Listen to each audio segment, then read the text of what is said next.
പൂക്കുളത്തര ഗരി ഫാമിൻ്റെ പുതിയൊരു വീഡിയോയിലേക്ക് എല്ലാവർക്കും സ്വാഗതം. ഇന്ന് ഞാൻ കോഴികൾ എടുക്കാൻ വേണ്ടി പോവുകയാണ്. അന്നൂരാണ് പോകുന്നത്. അന്നൂര് സത്യമംഗലം അടുത്ത് തന്നെ വരുന്നൊരു സ്ഥലമാണ്. സത്യമംഗലം എത്തുന്നതിനൊരു 10-30 കിലോമീറ്റർ പിന്നിലാണ് അന്നൂര് വരിക. അപ്പം കോഴികൾ എടുക്കാൻ വേണ്ടിയാണ് ഞാൻ ഇപ്പോൾ പോകുന്നത്. ഞാനിപ്പോൾ കണ്ണൂരിൽ നിന്ന് ജസ്റ്റ് വണ്ടി ഇപ്പോൾ എടുത്തു. ഇപ്പോൾ സമയം ഒരു 9 മണിയായി. ഇനി മാഹിയിൽ നിന്ന് ഫുൾ ടാങ്ക് എണ്ണ അടിച്ച് നേരെ അന്നൂര്. രാത്രി ആയതുകൊണ്ട് തിരക്ക് കാര്യങ്ങളൊക്കെ കുറവായിരിക്കും. അതുകൊണ്ടാണ് രാത്രി പോകുന്നത്. രാത്രി ഉറങ്ങാണ്ട് വണ്ടി ഓടിച്ചാലേ അവിടെ ഒരു 6 മണിയൊക്കെ ആകുമ്പോഴത്തേക്ക് എത്തണം. 6-7 മണിയൊക്കെ ആകുമ്പോഴത്തേക്കും അന്നൂർ എത്തണം. എത്തിക്കഴിഞ്ഞാൽ 7 മണിയാകുമ്പോഴേ ലോഡ് കയറ്റാൻ തുടങ്ങും. അപ്പം ഇനി മാഹിയിൽ നിന്ന് എണ്ണ അടിച്ച് നേരെ അന്നൂര്. അങ്ങനെ ഞാൻ മാഹിയിൽ എത്തിയിട്ടുണ്ട്. ഇപ്പോൾ ഇനി ഇവിടുന്ന് ഫുൾ ടാങ്ക് എണ്ണ അടിച്ചിട്ട് നേരെ അന്നൂര്. അങ്ങനെ എണ്ണ അടിച്ച് കഴിഞ്ഞ് ഫുൾ ടാങ്കായി. ഇനി ബില്ല് ചോദിച്ചിട്ടുണ്ട്.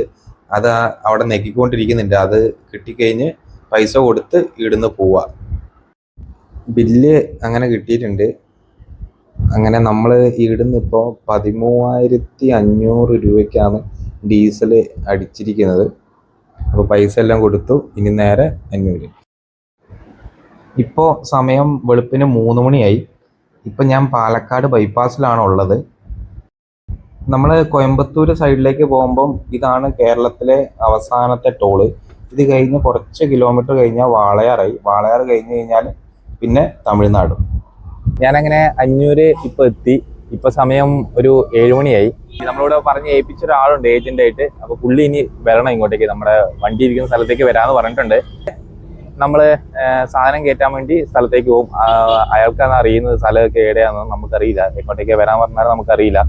അപ്പം അയാൾ വന്നിട്ട് അയാളുടെ കൂടെ നമ്മൾ സ്ഥലത്തേക്ക് പോയി സാധനം കയറ്റാൻ വേണ്ടി, ലോഡ് കയറ്റാൻ വേണ്ടി തുടങ്ങും. അപ്പോൾ അവിടെ എത്തിയിട്ട് ഞാൻ കാണിച്ചു തരാം. ഈ മഞ്ഞ ഷർട്ട് ഇട്ട ആളാണ് നമ്മുടെ ഏജന്റ്. ഇനി പുള്ളി പറയും എങ്ങോട്ടേക്കാണ് പോകേണ്ടതെന്ന്.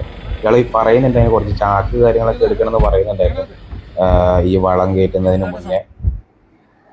അപ്പം നമ്മൾ വളം കയറ്റുന്നതിന് മുന്നോടിയായിട്ട് ചാക്ക് എടുക്കാൻ വേണ്ടി ഒരു സ്ഥലത്ത് എത്തിയിട്ടുണ്ട് നമ്മൾ. ഇനി ഇവിടുന്ന് ഒരു 300 ചാക്ക് നമ്മൾ എടുക്കണം. 300 ചാക്ക് എടുത്ത് വണ്ടിയിലിട്ട് നമ്മൾ കോഴിവളം കയറ്റുന്ന സ്ഥലത്തേക്ക് പോകും. നമ്മൾ വണ്ടിയിൽ ഒരു 300 ചാക്ക് കയറ്റണം എന്നാണ് നമ്മൾ ഉദ്ദേശിക്കുന്നത്. അത്രയും കയറുമെന്ന് അറിയില്ല, പക്ഷേ അത്രയും കയറ്റണം എന്നാണ് നമ്മൾ ഉദ്ദേശിക്കുന്നത്. അതുകൊണ്ടാണ് നമ്മൾ 300 പ്ലാസ്റ്റിക് ചാക്ക് എടുക്കുന്നത്. ഇനി ഇത് വണ്ടിയിലേക്ക് ഇട്ടിട്ട് നേരെ ഫാമിലേക്ക്. ഞാനിപ്പോൾ ലോഡ് കയറ്റേണ്ട സ്ഥലത്ത് എത്തിയിട്ടുണ്ട്. ഇപ്പം ഇനി ഇവിടുന്ന് ഇവരുടെ ഫാം ഞാൻ കാണിച്ചു തരാം. ഇനി വണ്ടി ആദ്യം തൂക്കണം. ലോഡ് കയറ്റുന്നതിന് മുന്നേ വണ്ടിയുടെ വെയിറ്റ് ആദ്യം അറിയണം. അങ്ങനെയാണ് ഇവർ കണക്ക് ആക്കുന്നത്. കാലുവണ്ടി ഇപ്പോൾ തൂക്കും. കാലുവണ്ടി തൂക്കിയതിന് ശേഷം മാത്രമേ ഇവർ ലോഡ് കയറ്റുള്ളൂ. ആ തൂക്കം അറിഞ്ഞ് കയറ്റി കഴിഞ്ഞതിന് ശേഷം, ലോഡ് കയറ്റി കഴിഞ്ഞതിന് ശേഷം ആദ്യം ഒന്നുകൂടെ വണ്ടി തൂക്കും. അങ്ങനെയാണ് ഇവർ വെയിറ്റ് കൂട്ടി ടണ്ണ് കണക്കാക്കിയിട്ട് പൈസ സെറ്റാക്കുന്നത്. ഇപ്പോൾ വന്ന ഫാമിൽ തന്നെ വണ്ടി വെയിറ്റ് ബ്രിഡ്ജ് ഉണ്ട് ഇവർക്ക് തന്നെ. ഇത് വലിയൊരു ഫാമാണ്. ഞാൻ ഈ ഫാമിലേക്ക് ഈ വളം കയറ്റാൻ വേണ്ടി ഞാൻ ആദ്യമായിട്ടാണ് വരുന്നത്. ഞാൻ ഇപ്പോൾ ബാക്കിലുണ്ട്, കാണിച്ചു തരാം. ഇതാണ് വെയിറ്റ് ബ്രിഡ്ജ്. ഇവിടുന്ന് വണ്ടി തൂക്കും. തൂക്കിയതിന് ശേഷം മാത്രമേ ലോഡ് കയറ്റാൻ തുടങ്ങുള്ളൂ. അപ്പം നമ്മൾ മാത്രമല്ല, വേറൊരു വണ്ടിയും കൂടി ഉണ്ട് ബാക്കിൽ. ആ വണ്ടിയും കൂടി ഉണ്ട് ലോഡ് കയറ്റാൻ വേണ്ടി. ഇത് രണ്ടുമാണ് ഇന്ന് ലോഡ് കയറ്റാനുള്ളത്. അപ്പം പണിക്കാർ എല്ലാവരും കൂടെ വന്നിട്ടുണ്ട്. ഈ വണ്ടി തൂക്കിയതിന് ശേഷം ലോഡ് കയറ്റാൻ വേണ്ടി തുടങ്ങും. ഇത് മൊത്തം ഇവരുടെ കോമ്പൗണ്ടാണ്. അങ്ങനെ ഉണ്ടായിരുന്നു, കയറി വരുന്ന സ്ഥലത്ത് തന്നെ വലിയ കോമ്പൗണ്ടായിരുന്നു. അത് ഭയങ്കര വലിയ എൻട്രൻസും കാര്യങ്ങളൊക്കെ ആയിരുന്നു അവർക്കുള്ളത്. ഇപ്പം ഈ ഫാമിൻ്റെ ചെറിയൊരു ഭാഗം നമുക്ക് ഇവിടുന്ന് കാണാം. പണിക്കാർ അത് അവിടെ നിന്ന് ലോഡ് ആക്കുന്നുണ്ട്. അവരവിടുന്ന് ഡ്രസ്സെല്ലാം മാറി ലോഡ് എടുക്കാൻ വേണ്ടി സെറ്റാക്കിയിട്ടുണ്ട്. നമ്മൾ നേരത്തെ എടുത്ത ചാക്കിലേക്ക് ഇവരിപ്പോൾ ലോഡ് കയറ്റാൻ വേണ്ടി തുടങ്ങും. ചാക്കിലേക്ക് കോഴിവളം നിറച്ച് പിന്നെ വണ്ടിയിലേക്ക് കയറ്റും. അങ്ങനെയാണ് ഇപ്പോൾ ചെയ്യുന്നത്. നമുക്ക് ഇവിടുന്ന് വണ്ടി തൂക്കിയതിന് ശേഷം മാത്രമേ അവരിപ്പോൾ ഉള്ളിടത്തേക്ക് നമുക്ക് വണ്ടി എടുത്തുകൊണ്ട് പോകാൻ പറ്റുള്ളൂ. വണ്ടി ഇപ്പോൾ തൂക്കാൻ വേണ്ടി വെച്ചിട്ടുണ്ട്. വെയിറ്റിംഗ് ബ്രിഡ്ജിൽ കയറ്റിയിട്ടുണ്ട്. ഇപ്പം ഇനി ഇവിടുന്ന് വണ്ടി തൂക്കി കാലി ലോഡിൻ്റെ തൂക്കം അറിഞ്ഞിട്ട് വണ്ടി നേരെ അപ്പുറത്തേക്ക് എടുക്കും ലോഡ് കയറ്റാൻ വേണ്ടി. ഇവരങ്ങനെ ചാക്കിലേക്ക് മൊത്തം ലോഡ് ആക്കിയിട്ടുണ്ട്. ഇനിയിപ്പോൾ ഇവർ തുന്നിക്കൊണ്ടിരിക്കുവാണ്. തുന്നി കഴിഞ്ഞ് കഴിഞ്ഞാൽ നമ്മുടെ വണ്ടിയിലേക്ക് സാധനങ്ങൾ കയറ്റാൻ തുടങ്ങും. നമ്മുടെ വണ്ടിയിലേക്കാണ് ആദ്യം ലോഡ് കയറ്റുന്നത്. ഇത് മൊത്തം നമുക്ക് കയറ്റാനുള്ള ലോഡാണ്. 300 ചാക്ക് ഇവർ നിറച്ച് വെച്ചിട്ടുണ്ട്. 300 ചാക്ക് കയറുമെന്ന് അറിയില്ല, എന്തായാലും നോക്കാം 300 കയറുമെന്ന്. കയറ്റാൻ പറ്റുന്നിടത്തോളം നമുക്ക് കയറ്റും. ഞാൻ ഇവിടുത്തെ ഫാം കുറച്ച് ചുറ്റി കാണിച്ചു തരാം. ഇത് മൊത്തം ചുറ്റിക്കാണിക്കാൻ കുറേ ഉണ്ട്. കാരണം ഏത് സൈഡ് നോക്കിയാലും കോഴികൾ തന്നെയാണ്, വേറെ അതിൻ്റെ അപ്പുറത്തേക്കൊന്നുമില്ല. അപ്പം അതുകൊണ്ട് ഫുള്ള് കാണിച്ചിട്ടും വലിയ കാര്യമൊന്നുമില്ല.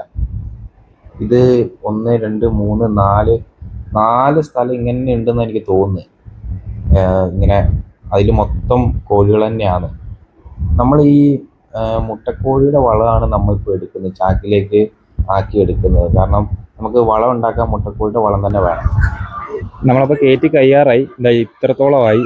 ഫുൾ ബാക്കിൽ ഫുൾ ആയിട്ടുണ്ട് ലോഡ്. ഇനി ടാർപ്പ് ഇട്ട് കെട്ടുക, അതും കൂടി ഉള്ളു ബാക്കിയെല്ലാം ആയി. കോഴിക്ക് ഭക്ഷണം ഇട്ട് കൊടുക്കുന്ന മെഷീനാണത്. നിങ്ങൾക്ക് വീഡിയോയിൽ എത്രത്തോളം മനസ്സിലാവുമെന്ന് എനിക്കറിയില്ല. ഞാൻ നിൽക്കുന്നിടത്തു നിന്ന് ഒരു 50-60 മീറ്റർ മാറിയിട്ടാണ് ഈ സാധനം ഉള്ളത്. ഞാൻ ലോഡെല്ലാം കയറ്റി കഴിഞ്ഞതിന് ശേഷം നമ്മൾ വണ്ടി തൂക്കാൻ വേണ്ടി ഇതാ വെച്ചിട്ടുണ്ട്. അവരുടെ തന്നെയോ? അല്ല, വേറെ ഈ നിങ്ങൾ പറയുന്ന ആ ബെൻസുള്ള, ആ വെള്ള ബെൻസുള്ള അവരെന്നല്ലേ? അവരെന്നെ നമ്മുടെ തെന്നമ്പള റോഡിലെ സിനിമ തിയേറ്റർ ഓപ്പോസിറ്റ് അതന്നെ.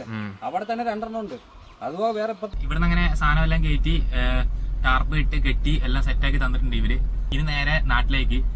വണ്ടിക്കൊന്ന് കാറ്റും കൂടെ അടിക്കാനുണ്ട്. ലോഡ് കയറ്റുന്നതിന് മുമ്പ് ഞാൻ കാറ്റ് അടിച്ചിട്ടില്ല, അപ്പം ഇനി ഒന്ന് കാറ്റും കൂടെ അടിക്കണം. നല്ല ലോഡായതുകൊണ്ട് കാറ്റും അടിച്ച് നേരെ നാട്ടിലേക്ക്. അപ്പോൾ വീഡിയോ ഇഷ്ടമായെന്ന് വിചാരിക്കുന്നു. ഇഷ്ടമായ ലൈക്ക് ചെയ്യുക, ഷെയർ ചെയ്യുക. അതുപോലെ തന്നെ നമ്മുടെ ചാനൽ ഇതുവരെയായിട്ട് നിങ്ങൾ സബ്സ്ക്രൈബ് ചെയ്തിട്ടില്ലെങ്കിൽ ഒന്ന് സബ്സ്ക്രൈബ് ചെയ്യുക. അപ്പോൾ അടുത്ത വീഡിയോ ആയിട്ട് നമ്മൾ നിങ്ങളുടെ മുന്നിലേക്ക് വരുന്നതായിരിക്കും. അതുവരേക്കും ബൈ.